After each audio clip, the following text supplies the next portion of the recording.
আজকে মেডিকেল ভর্তি পরীক্ষার রেজাল্ট হয়তো আর কিছুক্ষণ পর দিয়ে দিবে। সো যারা চান্স পেয়ে যাবে তারা তো হচ্ছে আলহামদুলিল্লাহ মেডিকেলে চান্স পেয়ে গেছো, দিল্লি কা লাড্ডু তুমি পেয়ে গেছো। কিন্তু যারা চান্স পাবে না তাদের জন্য এই ভিডিওটা, কারণ চান্স রেজাল্টের পর আমরা শুধু চান্স পাওয়াদের নিয়ে কথা বলি, চান্স মিসদের নিয়ে আসলে কথা বলার সুযোগ হয় না, হইতে হইতে রাত হয়ে যায়। তার মাঝে দেখা যায় তোমরা কিছু ঝামেলা করে ফেলো। এক নম্বর কথা হচ্ছে, যারা এই বছর ফার্স্ট টাইমার, সেকেন্ড টাইমারদের তো এটাই লাস্ট চান্স। যদি চান্স না হয় তুমি ডিরেক্ট অন্যান্য ভার্সিটিতে ভর্তি পরীক্ষা দিবা, যেখানে সেকেন্ড টাইম অ্যাভেলেবেল আছে, ডানে বামে কোনো কথা নেই তোমার জন্য। ফার্স্ট টাইমারদের জন্য মূলত এই ভিডিওটা। আজকে রেজাল্ট দেওয়ার পর যখন তুমি দেখবা যে হচ্ছে যে তোমার চান্স হয় নাই, তখন প্রথমে তোমার অনেক খারাপ লাগবে, অনেক কষ্ট লাগবে। পরিবারে দেখবা যে তুমি সবচেয়ে সবার শত্রু হয়ে গেছো, ভিলেন হয়ে গেছো। বাবা মা যদি হচ্ছে যে তোমাকে ভিলেনিফাই না করে তাহলে তো ভালো, আর যদি বাবা মা পাশে থাকে তাইলেও খারাপ লাগবে যে আল্লাহ, আমার বাবা মা এত ভালো, আমার বাবা মাকে এত ভালোবাসে, তারপর আমি মেডিকেলে চান্স পাইলাম না। আর যদি বাবা মা বকাঝকা করে তাহলে তো সেখানে খারাপ লাগবেই। যদিও এখনকার সিনারিওতে বাবা মারা যথেষ্ট বুঝে রয়েছে, আগের চেয়ে অনেক বেশি তারা বোঝে সিনারিওটা। তো বাসায় জিনিসটাকে সিম্পলি বলবা যে আমি আব্বু আম্মু আমার হয় নাই, তো আমার খুব খারাপ লাগতেছে, তোমরা এখন আমাকে কিছু বললো না, আমি সামনের পরীক্ষার জন্য ট্রাই করবো। যদি ফ্যামিলি বুঝে রয়, আর যদি অবুঝে রয়, বকাঝকা করে, চুপচাপ বকাঝকা শুনবা। Just as simple as it is, শুনতে হবে, কিছু করার নেই। জীবনে বাস্তবতা এটা, জীবনে এক কঠোর নির্মম বাস্তবতা আজকে বুঝতে পারবা, যেখানে তোমার কাছের মানুষজন তোমার থাকবে না।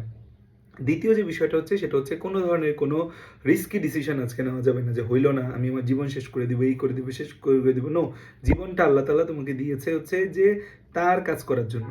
তার কাজ না করে এমনি আমরা দুনিয়াবি কাম করতেছি ভাই, এমনি হচ্ছে যে আমরা ভুল চুরি করতেছি, দুনিয়ার পিছনে ছুটতেছি, আল্লাহ তাআলার পিছনে ছুটতেছি না, এমনি ভুলের মধ্যে আছি। আর হচ্ছে নিজের জীবন নিয়ে নিব, এই করবো সেই করবো, সব চিন্তা ভাবনাই আনবা না। চিন্তা করবা যে আল্লাহ তাআলা এখানে আমার জন্য মঙ্গল রাখে নাই, তাই আমাকে দেয় নাই, আমি ইনশাল্লাহ সামনে হচ্ছে যে আল্লাহ তাআলা আমাকে ভালো কিছু দিবে। দেখো, মুমিনের জীবনে এছাড়া আর কিচ্ছু করার নেই। আমরা যারা মুসলমান, আমাদের জীবনে দুইটাই সম্পদ, একটা হচ্ছে শুকরিয়া করা, একটা সবর করা। হইলে আলহামদুলিল্লাহ, না হইলে আল্লাহ আমাকে ধৈর্য দিও, জাস্ট এতটুকু। যদিও জিনিসটা অনেক কঠিন, বলাটা সিম্পল। আমার নিজের লাইফে ঘটা অপ্রাপ্তিগুলোই আমি সহজে নিতে পারি না, তোমরা তারও সহজে নিতে পারবে না, ছোট মানুষ। তৃতীয় যে কথাটা আমি বলবো সেটা খুব ইম্পর্টেন্ট, সেটা হচ্ছে আজকে রেজাল্টের পর দেখবা যখন তোমার এই বন্ধু চান্স পেয়েছে, ওই বন্ধু চান্স পেয়েছে, তুমি আজকে আবেগে ফেটে যাবা। কান্নাকাটি করার পর তোমার রাতের বেলা মনে হবে সেকেন্ড টাইম আর এই বছর কেউ ফার্স্ট হয় নাই, সামনের বছর আমি মেডিকেল ভর্তি পরীক্ষা দিয়ে সেকেন্ড টাইমে আমি ফার্স্ট হবো, সেকেন্ড টাইমে আমি ঢাকা মেডিকেল ক্র্যাক করবো, সেকেন্ড টাইমে আমি সেই করবো।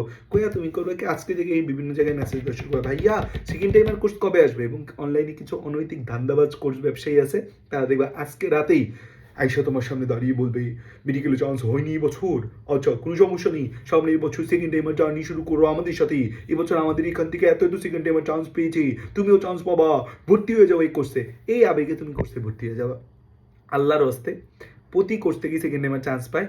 চান্স পায় কতজন আর না পায় কতজন? একজনের যদি 2000 সেকেন্ড টাইমার থাকে, চান্স পাইছে 200 সেকেন্ড টাইমার, 300 400 সেকেন্ড টাইমার, আর যে 1600 চান্স পাইলো না। সেকেন্ড টাইম তুমি অবশ্যই দিবা, তোমার যদি মনে হয় তুমি সেকেন্ড টাইম দিবা, 100% তুমি সেকেন্ড টাইম দিবা। বাট সেকেন্ড টাইম দেওয়ার আগে অবশ্যই তুমি কোথাও একটা সিট নিশ্চিত করে নিবা। হয় তুমি ডিউতে সিট নিশ্চিত করো, এগ্রিতে করো, আর ইউতে করো, সিইউতে করো, দরকার হলে ন্যাশনালে তুমি তোমার সিট ইনশিওর করবা। তারপর তুমি সেকেন্ড টাইম নিয়ে চিন্তা ভাবনা করবা। অন্তত এগ্রির আগে তো সেকেন্ড টাইম নিয়ে চিন্তা করা পাপ, বিশাল পাপ হবে। সো এগ্রির আগে সেকেন্ড টাইম নিয়ে আমরা চিন্তা করবো না। আমরা সামনে যে এক্সামগুলো আছে, যার জন্য আমি ফর্ম ফিল আপ করেছি, সেই এক্সামগুলো আমি ঠান্ডা মাথায় দিব। আগে নিজের একটা সিট কনফার্ম করার চেষ্টা করবো, দেন সেকেন্ড টাইম শুরু করবো। কারণ আজকে রাতে আমার মনে হবে আমি ফাটাই ফেলবো, এই করবো সেই করবো, আমার এই যোগ্যতা ছিল, ওই যোগ্যতা ছিল, আমি এই করছি সেই করছি, হ্যান ত্যান বহু কিছু মনে হবে। এবং দেখবো অনলাইনে ভাইয়ারা এইসব মোটিভেশন দিবে যে তুমি পারো না, তুমি পারবে। তো হচ্ছে বাস্তবতা হচ্ছে কি, second time journey is a very long tiring journey. এমন অনেক স্টুডেন্ট দেখছি যে সেকেন্ড টাইমের কোর্সে ফার্স্ট এক মাসে সে হচ্ছে 100-তে 92, 93, 94, 95 করে পাচ্ছে, এক মাস পর তাকে খুঁজে পাওয়া যাচ্ছে না। কল দিলে কি হয়েছে, ভাই আমি তো অনেক অসুস্থ, আমার ফ্যামিলিতে এই সমস্যা ওই সমস্যা, এখানে ভর্তি গেছে, ওইখানে ভর্তি গেছে, এটা হয়েছে ওইটা হয়েছে। Second time is a very long tiring depressing journey. এবছর নেক্সট ইয়ারও মেডিকেল ভর্তি পরীক্ষা এরকম ডিসেম্বর মাসেই হবে। Very long tiring depressing journey. এক বছর ধরে নিজেকে মোটিভেশন ধরে রেখে পরিশ্রম করা, চেষ্টা করা ইজ ভেরি টাফ। যে যা বলুক অনেক টাফ, ঠিক আছে? আমরা পড়াচ্ছি তো আজকে অনেক বছর ধরে, সো স্টুডেন্টদের সাথে কানেক্টেড থাকি, ফিল করার চেষ্টা করি, খুবই টাফ। সো সেকেন্ড টাইম জার্নিতে এখনই না, সেকেন্ড টাইম জার্নিতে আগে নিজের একটা সিটি ইস্যু করার চেষ্টা করো। এগ্রি পর্যন্ত, সামনে এগ্রি আছে, আরইউ আছে, সিইউ আছে, সেই পর্যন্ত একটু কম্প্যাক্টভাবে প্রিপারেশন, একটা চান্স নিশ্চিত করার চেষ্টা করো, নিজের ভেতর একটু কনফিডেন্স আনো, দেন সেকেন্ড টাইম শুরু করো আল্লাহর ওয়াস্তে, এটা তোমার ভালোর জন্য বলতেছি। কারণ আজকে রাতে আমি সেকেন্ড টাইমের কোর্স নামাইলে আমার কোর্সে মিনিমাম 500 জন মানুষ ভর্তি হয়ে যাবে আজকে রাতে। কারণ আজকে চরম আবেগ স্টুডেন্টদের, একদম আবেগে ফাটায় ফেলবে। কিন্তু বিষয় হয়েছে যে আজকে আবেগ দেখানোর দরকার নেই বাবারা। শোনে, আবেগ সব জায়গায় দেখায় লাভ হয় না।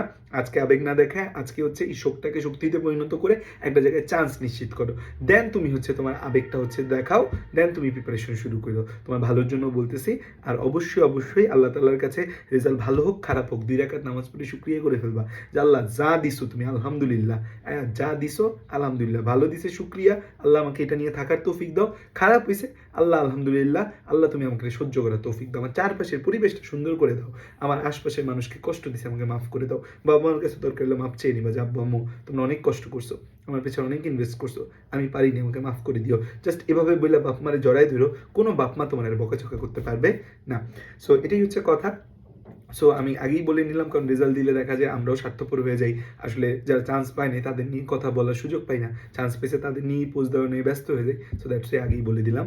সো দোয়া শুভকামনা অনেক রইল, তোমাদের ভালো হোক এবং যা বলছি একটু মানার চেষ্টা করো, কারণ প্রতিটা কথা আসলে এক্সপিরিয়েন্স থেকে বলা কথা, তো তোমরা আসলে বোঝো না, তোমাদেরকে ভুলভাল পথে পরিচালিত করতে চায় সবাই, কারণ আলটিমেটলি অনলাইন এখন ভেরি কম্পিটিটিভ মার্কেট, সবাই সবার ব্যবসা নিয়ে চিন্তা করে।